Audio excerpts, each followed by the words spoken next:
Download Parivartan app and learn complete syllabus from standard 5th to 12th of Maharashtra State Board. Hello everyone, welcome to the Parivartan Learning Center.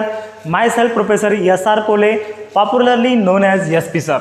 तो friends, rotational dynamics का ये third lecture हमारा चल रहा है। Last lecture में हमने क्या क्या डिस्कस किया है थोड़ा रिवाइज कर लेते हैं। सबसे पहले दोस्तों हमने कुछ रिलेशन स्टडी किए, relation between the linear velocity and the angular velocity, yes v equals to r omega. Then उसके बाद relation between the linear acceleration and the angular acceleration a equals to r alpha.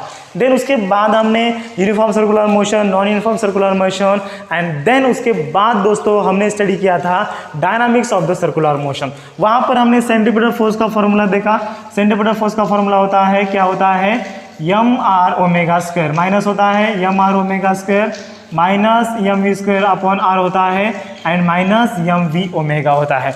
Then हमने centrifugal force का भी formula देखा, just यहाँ पर क्या होता है, प्लस होता है। उसके बाद हमने दोस्तों आईएमपी डेरिवेशन देखा जिसका नाम है maximum velocity of the vehicle when the vehicle is taking turn along the horizontal plane curve road या फिर along the horizontal unbanked curve road। ठीक है, उसका फॉर्मूला है v max equals to mu s into R G होता है। v max क्या होता है, यस मैक्सिमम वेलोसिटी होता है, mu s coefficient of friction between the tyre and road होता है। ये सबको चीज़ें पता है अभी।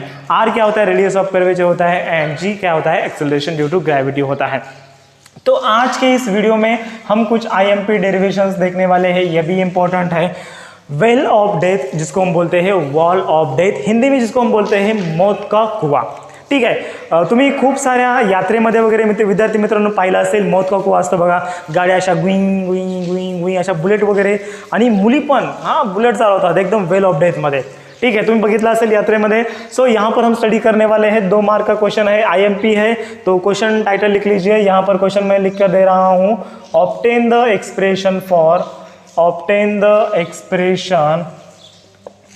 Expression for minimum speed. अभी ये फॉर्मूले जो है कल के मैं रब करता हूँ, यहाँ पर अगर किसी को नोट डाउन करना है तो नोट डाउन कर सकते हैं, लेकिन अभी क्या फ़ायदा, अभी ये पूरे के पूरे मिट गए हैं।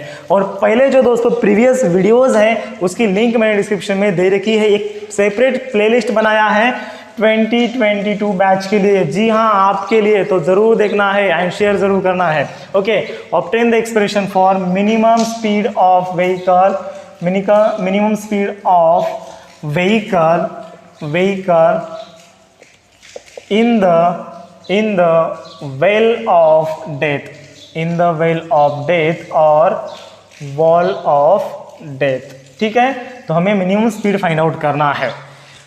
तो यहाँ पर वेल ऑफ डेथ का हम डायग्राम ड्रॉ करते हैं। एक वेल ऑफ डेथ है, ऐसा मौत का कुआं है, आपने देखा होगा बहुत से ऐसे मेले में आता है। तो यहाँ पर ये जो गाड़ी है, बुलेट है या फिर कार है, ये टर्न लेती है उस वेल ऑफ डेथ पर। मतलब ऐसे ही यार वर्टिकल वॉल होता है और इस वर्टिकल वॉल पर क्या होती है, ये जो गाड़ी है ऐसे ऐसे ऐसे ऐसे क्या होती है, घूमती रहती है। तो यहाँ पर डायग्राम आपको ड्रॉ करना है। मैंने आपको एक चीज़ दोस्तों बोली थी, जो वेट होता है ये क्या होता है, ऑलवेज क्या होता है, डाउनवर्ड होता है। तो फिर चिंता किस बात की, डायरेक्टली यहाँ पर आप लिख सकते हैं, यहाँ पर जो डाउनवर्ड फोर्स आएगा ये क्या आएगा, वेट आएगा। नॉर्मल रिएक्शन क्या होता है, ऑलवेज परपेंडिकुलर, तो सरफेस ऐसे होने के कारण ये नॉर्मल रिएक्शन कैसे हो जाता है, ये ऐसे हो जाता है perpendicular, always perpendicular to the surface. Then उसके बाद सेंट्रीफ्यूगल फोर्स दोस्तों सबको पता है, ये क्या होता है, आउटवर्ड होता है। तो यहाँ पर मैं लिखता हूँ सेंट्रीफ्यूगल फोर्स क्या होता है, centrifugal force M square upon ये आउटवर्ड होता है एंड यहाँ पर आता है फ्रिक्शनल फोर्स, ये जो कि अपवर्ड डायरेक्शन में एक्ट होता है। अपवर्ड डायरेक्शन में क्यों एक्ट होता है, क्योंकि संभावना ऐसी यहाँ पर बढ़ जाती है, गाड़ी जो है ये नीचे आ सकती है। तो frictional force always opposite to the motion होता है। मतलब देखो, ऐसे अगर गाड़ी जा रही है, फ्रिक्शनल फोर्स ऐसे, गाड़ी ऐसे जा रही है, फ्रिक्शनल फोर्स ऐसे, गाड़ी ऐसे जा रही है, तो फ्रिक्शनल फोर्स आपकी तरफ। मतलब क्या होता है, it is always opposite to the motion होता है। तो गाड़ी नीचे आने की संभावना है तो फ्रिक्शनल फोर्स अपवर्ड।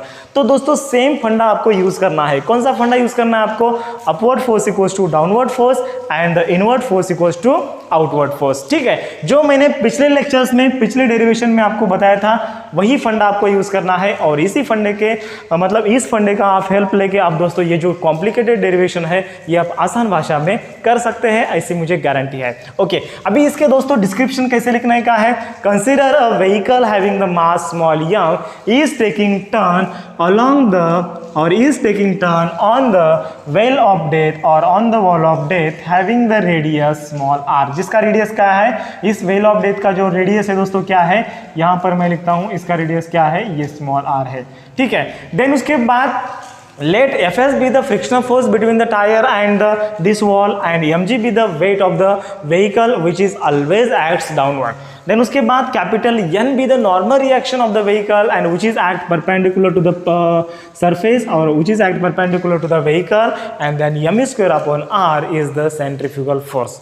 ठीक है, तो मतलब जो भी आपको दिख रहा है, कहाँ दिख रहा है, इधर उधर नहीं, जो भी आपको डायग्राम में दिख रहा है वही आपको डिस्क्रिप्शन में लिखना है। देन उसके बाद जो भी आपने कंसिडर किया है वो आपको डिस्क्रिप्शन में लिखना है। तो डिस्क्रिप्शन मैंने दोस्तों बहुत सिस्टमेटिक पद्धति से आपको नोट्स में बना के दिया है। हमारे नोट्स परिवर्तन ऐप के ऊपर अवेलेबल होने वाले हैं बहुत जल्दी ही, जिसका लिंक मैंने फर्स्ट कमेंट में दिया है। तो परिवर्तन ऐप को डाउनलोड कीजिए, उस ऐप पर पूरे के पूरे वीडियोज़ आते हैं, टेस्ट आते हैं एंड नोट्स आते हैं। ठीक है, एंड MST CET की भी पूरा का पूरा हमने लेक्चर का सीरीज वहां पर ऐड किया है। ओके, चलिए यहां पर दोस्तों डायरेक्टली फाइंड आउट करते हैं क्या है इन इक्विलिब्रियम कंडीशन। आपको लिखना है इन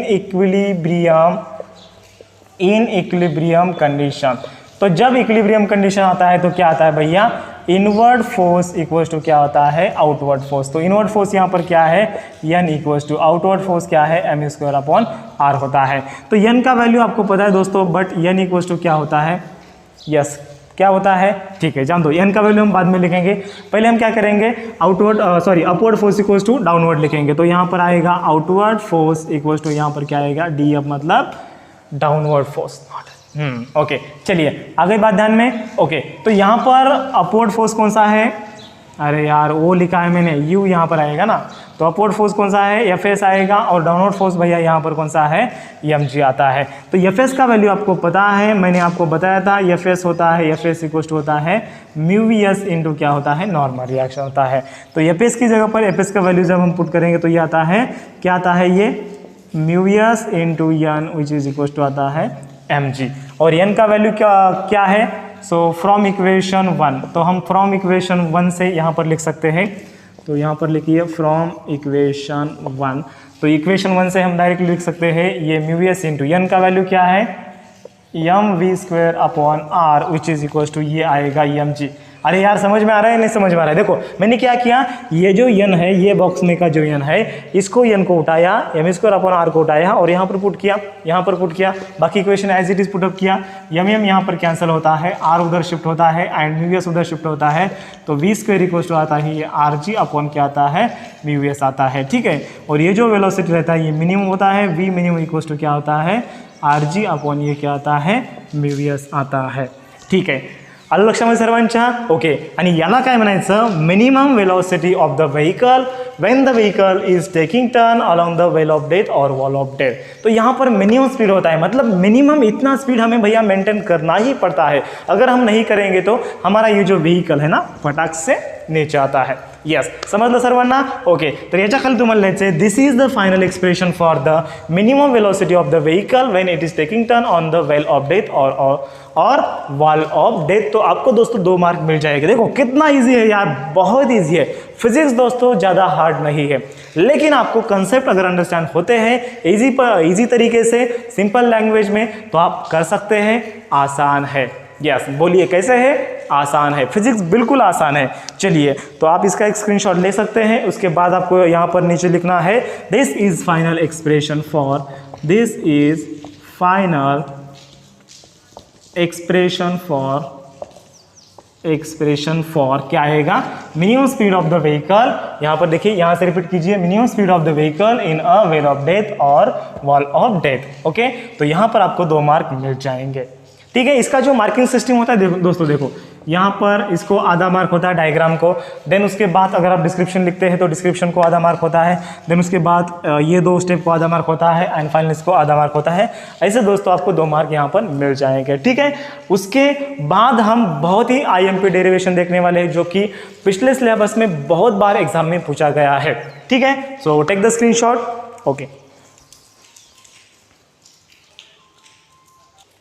ओके, चलिए इसके बाद का जो कंसेप्ट आता है वो भी दोस्तों IMP है, बहुत बार एग्जाम में पूछा गया है, जिसका नाम है एंगल ऑफ बैंकिंग और द बैंकिंग ऑफ रोड। सबसे पहले हम एंगल ऑफ बैंकिंग और द एंगल ऑफ बैंकिंग या फिर बैंकिंग ऑफ रोड इसका डेफिनेशन देखेंगे।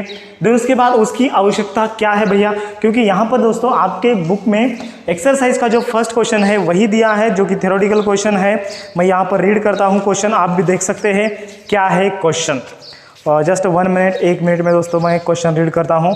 देखो, वाई आर कर रोड बैंक, मतलब जो कर रोड होते हैं ये बैंक क्यों कहते हैं, बैंक क्यों करते हैं, ठीक है। बैंक मतलब क्या होता है दोस्तों, जो आउटर सरफेस होता है ना, आप जब भी बड़े बड़े हाईवे देखेंगे एंड हाईवे का जब आप दोस्तों टर्न देखेंगे तब जो बाहरी वाला हिस्सा होता है ऐसे ऊपर होता है, और जो इनर सरफेस होता है या फिर जो इनर रेस कोर्स होता है ये क्या होता है, अंदर होता है, और ये ऐसे ऊपर होता है, जिसको हम बोलते हैं एंगल ऑफ बैंकिंग और द बैंकिंग ऑफ रोड, ठीक है। तो यहाँ पर आपको टाइटल लिखना है एंगल ऑफ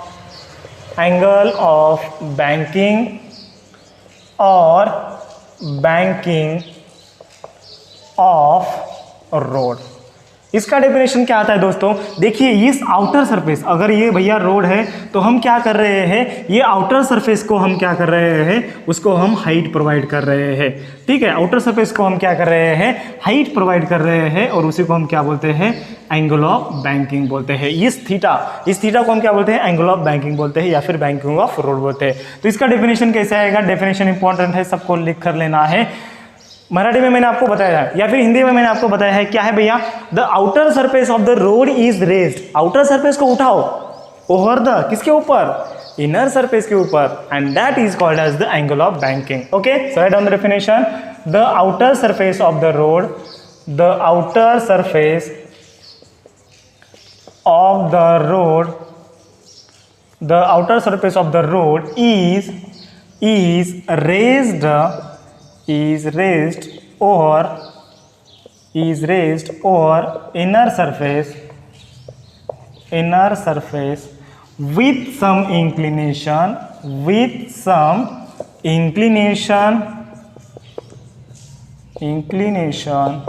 is called, उसी को हम क्या बोलते हैं भैया, एंगल ऑफ बैंकिंग और the banking of road is called as the, यहाँ पर मैं लिखता हूँ बैंकिंग ऑफ, यहाँ पर क्या आएगा, रोड आएगा। यस, सबको डेफिनेशन समझ में आ गया। तो फर्स्ट क्वेश्चन यहाँ पर दिया है, why is the curve road are banked, और what is the necessity of the angle of banking और the banking of the road. देखो, एंगल ऑफ बैंकिंग और क्या है, बैंकिंग ऑफ रोड है, इसकी आवश्यकता क्या है, इसकी नेसेसिटी क्या है। क्वेश्चन और में ऐसे भी पूछा जा सकता है, what is the necessity of the angle of banking और the banking of road, 2 mark के लिए क्वेश्चन।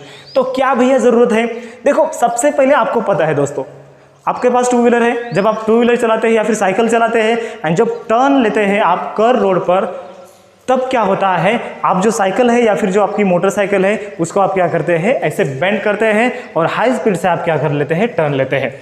अगर आप दोस्तों स्पीड कम नहीं करते हैं एंड आपकी जो साइकिल है या फिर बाइक है उसको आप बेंड नहीं करते हैं, तो आपकी जो बाइक साइकिल है या फिर जो मोटरसाइकिल है ये डायरेक्टली यहाँ पर नाले में जाके गिर सकती है, ठीक है। तो वहाँ पर आप एक एडजस्टमेंट कर रहे हैं, मतलब बाइक को आप बेंड कर रहे हैं या फिर साइकिल को बेंड कर रहे हैं, और ये क्यों कर रहे हैं मैं आपको आगे बताऊंगा। लेकिन सबसे पहले दोस्तों इंजीनियर्स को यही प्रॉब्लम था कि अभी क्या करें, बाइक को तो हम जुगाड़ कर सकते हैं या फिर आपकी जो साइकिल है उसका भी आप जुगाड़ कर सकते हैं, लेकिन कार का क्या करें, कार को तो हम बेंड नहीं कर सकते हैं ना। तब इंजीनियर्स ने, हमारे साइंटिस्ट ने क्या किया, रोड को ही बेंड किया। तो रोड को बेंड होने की वजह से क्या हो चुका है, यहाँ पर हमें एक एक्स्ट्रा सेंट्रीपिटल फोर्स मिला है। और कौन सा एक्स्ट्रा सेंट्रीपिटल फोर्स मिला है मैं आपको बताता हूँ। जब दोस्तों हम हॉरिजॉन्टल सर्कल की या फिर जब हम हॉरिजॉन्टल कर रोड की बात करते हैं तब सेंट्रीपिटल फोर्स प्रोवाइड कौन करता है, फ्रिक्शनल फोर्स। हमने कल देखा था, यस मानते हैं फ्रिक्शनल फोर्स क्या करता है, क्या करता है, सेंट्रीपिटल फोर्स प्रोवाइड करता है, जस्ट अ फ्रिक्शनल फोर्स। और कभी कभी क्या हो जाता है, जैसे रेनी सीजन है, अभी रेनी सीजन चल रहा है, तो रोड गीला हो जाता है, वेट हो जाता है, उसके कारण फ्रिक्शन कम होता है। कभी कभी जो टायर है ये खराब हो जाते हैं, ठीक है, बहुत दिन टायर हमने चलाए, टायर खराब हो गए तो फ्रिक्शन कम होता है। तो उस टर्न पर, अगर उस रोड पर हमें टर्न लेना है तो हमारी जो कार है ये स्किड हो सकती है। मतलब ये जो फ्रिक्शनल फोर्स है ये सफिशिएंट नहीं है सेंट्रीपिटल फोर्स प्रोवाइड करने के लिए, क्योंकि ये चेंज हो रहा है भैया, सीजन टू सीजन चेंज हो रहा है। अगर हम टायर को ज़्यादा यूज़ करते हैं तभी भी फ्रिक्शनल फोर्स चेंज हो रहा है, अगर हम ट्रैक्टर को यूज़ करते हैं फ्रिक्शनल फोर्स चेंज हो रहा है, अगर हम मोटरसाइकिल को यूज़ करते हैं फ्रिक्शनल फोर्स चेंज हो रहा है। आप बोलेंगे कैसे? अरे यार, ट्रैक्टर का टायर ज़्यादा होता है, फ्रिक्शनल फोर्स ज़्यादा रहता है, और बाईसाइकिल का टायर कम होता है, मतलब साइज़ कम होती है तो फ्रिक्शनल फोर्स कम होता है। मतलब हर एक व्हीकल के ऊपर फ्रिक्शनल फोर्स डिपेंड है, हर एक सीजन के ऊपर फ्रिक्शनल फोर्स डिपेंड है, हर एक टायर के क्वालिटी के ऊपर फ्रिक्शनल फोर्स डिपेंड है। तो हम इसके ऊपर डिपेंड नहीं रह सकते हैं। तब हमारे जो इंजीनियर्स, हमारे साइंटिस्ट ने क्या किया, रोड को बैंक किया। तो रोड को बैंक करने की वजह से क्या होता है हम डिस्कस करेंगे। दोस्तों, जब हम रोड को जब बैंक करते हैं, देखो ये हम थीटा एंगल से बैंक करते हैं, तब ये हमारा व्हीकल है मान लेते हैं, तो ये जो नॉर्मल रिएक्शन है ना इसे शिफ्ट हो जाता है।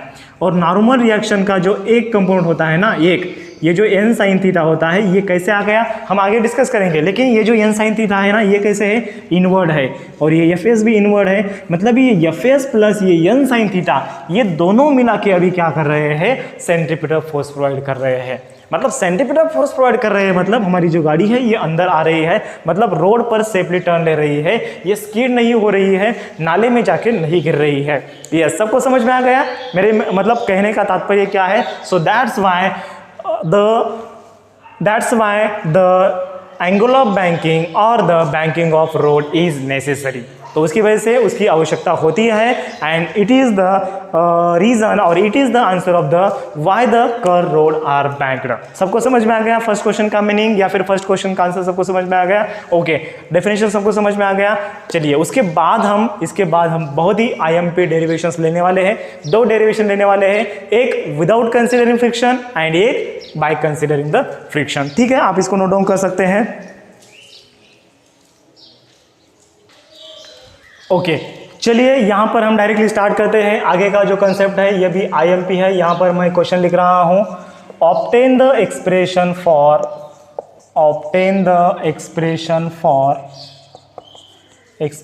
फॉर मैक्सिमम शेप स्पीड, या फिर डायरेक्टली शेप स्पीड लिखा जा सकता है, maximum shape speed of vehicle along banked curve road, along the banked curve road। यहाँ पर आप डायरेक्टली शेप स्पीड भी लिख सकते हैं। ओके, डायरेक्टली आप शेप भी लिख सकते हैं। ऐसा भी क्वेश्चन आ सकता है। तब जब रोड को बैंक किया जाता है तब हम मैक्सिमम कितने स्पीड से उस टर्न पर हम क्या कर सकते हैं, हमारे कार को सेफली ड्राइव कर सकते हैं, ये हमें फाइंड आउट करने को बोला है। तो इसका एक डायग्राम है दोस्तों, आपको डायग्राम ड्रॉ करना है। यहाँ पर ये डायग्राम आता है, ये थीटा एंगल से हम रोड को बैंक कर रहे हैं, और यहाँ पर ये हमारी क्या है भैया, कार है। ठीक है, यहाँ पर मैं कार को ड्रॉ करता हूँ और ये टायर है। ओके, तो इसके जो कंपोनेंट आते हैं, देखो वेट जो होता है ऑलवेज डाउनवर्ड होता है। देन यहाँ पर दोस्तों हम क्या कर रहे हैं, बैंक कर रोड विदाउट कंसिडरिंग फ्रिक्शन। अगर ऐसे आता है तो ये डेरिवेशन लिखना है, एंड बाय कंसिडरिंग फ्रिक्शन आता है तो अगला वाला डेरिवेशन लिखना है, जो कि इसी लेक्चर में होगा। विदाउट कंसिडरिंग फ्रिक्शन, ये 3 मार्क के लिए डेरिवेशन पूछा जा सकता है, विदाउट कंसिडरिंग फ्रिक्शन। ओके, और इसका जो वेटेज है ये है 3 मार्क्स। ओके, चलिए, ओके 3 मार्क्स आ गया। तो यहाँ पर दोस्तों क्या आ गया, फ्रिक्शन को हम कंसिडर नहीं कर रहे, तो normal reaction always perpendicular to the surface, तो ये आएगा नॉर्मल रिएक्शन। तो ये एंगल थीटा होने की वजह से ये भी एंगल क्या होता है, थीटा होता है। तो एडजेसेंट कंपाउंड क्या होता है, कॉस थीटा होता है, एंड अपोजिट कंपाउंड क्या होता है, n साइन थीटा होता है। यस, सबको समझ में आ गया। अब एडजेसेंट कंपाउंड क्या होता है, n cos theta, and opposite compound क्या होता है, n sin थीटा होता है। तो इस डायग्राम के ऊपर से दोस्तों हमें डेरिवेशन फाइंड आउट करना है। बहुत इजी है, सेम फंडा यूज करना है। कौन सा, upward force equals to downward force, inward force equals to यहाँ पर आउटवर्ड फोर्स कौन सा होता है, वही सेंट्रीफ्यूगल फोर्स होता है। ठीक है, तो ये रहा दोस्तों यहाँ पर इसका डायग्राम। ओके, सबको समझ में आ गया होगा डायग्राम। उसके बाद हमें लिखना है डिस्क्रिप्शन, वही सेम डिस्क्रिप्शन लिखना है। Consider a vehicle having the mass small m, it is taking turn along the banked curve road, यहाँ पर कौन सा आएगा, banked curve road, okay, without considering the friction and having the radius of the curvature of the road कितना आता है, r आता है। ये जो कर्व, ये जो रेडियस आता है इस रोड का कितना आता है, radius of curvature small r आता है।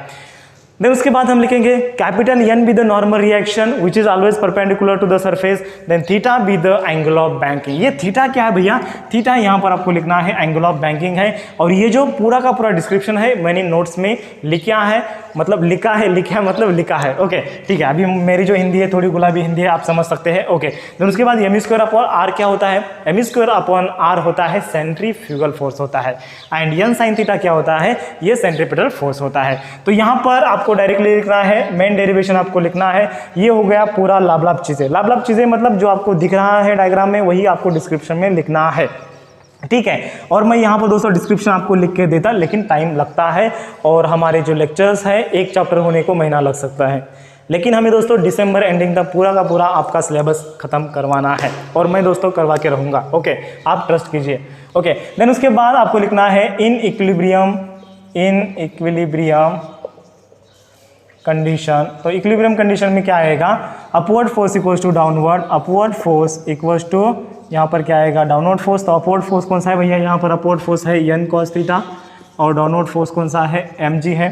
देन उसके बाद inward force equals to outward force, inward force equals to क्या आता है, आउटवर्ड फोर्स आता है। इनवर्ड फोर्स है N sine theta and outward force है एम स्क्वायर अपॉन आर है। हमें क्या फाइंड आउट करना है, हमें शेप स्पीड फाइंड आउट करना है। यहाँ पर स्पीड नहीं लिखा क्या, obtain the expression for shape speed आएगा, यहाँ पर क्या आएगा, शेप स्पीड आएगा ऑफ अ व्हीकल, ओके। तो यहाँ पर इसको मैं इक्वेशंस फर्स्ट नाम देता हूँ, इसको इक्वेशन सेकंड नाम देता हूँ।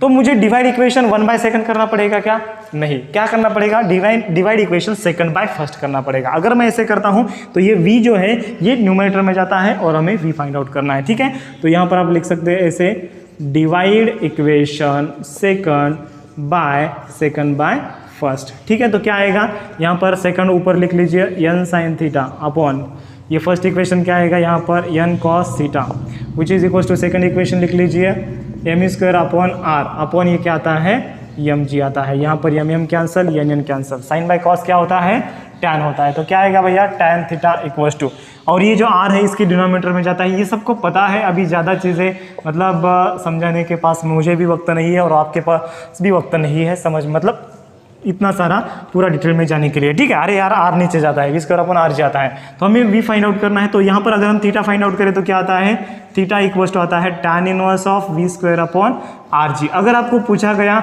Obtain the expression for the angle of banking, just angle of banking, तो जस्ट आप थीटा को फाइंड आउट कीजिए।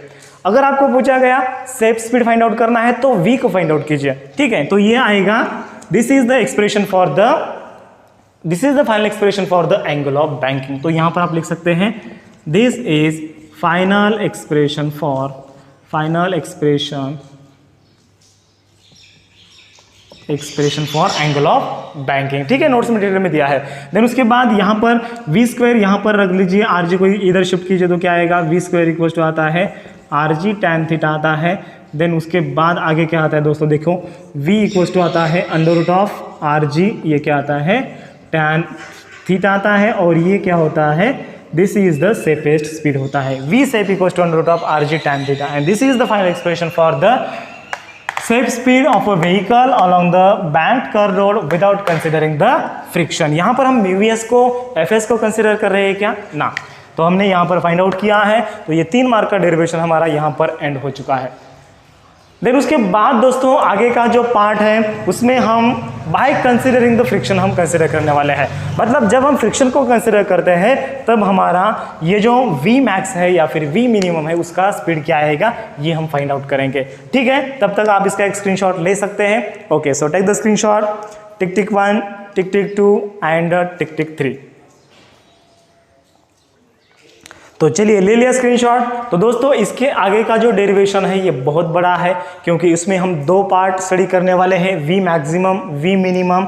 Bye considering the friction, and वहाँ पर 2 डायग्राम है, वो भी बहुत बड़े बड़े डायग्राम है, ठीक है। तो इसका जो आगे का पार्ट है हम अगले लेक्चर में देखेंगे।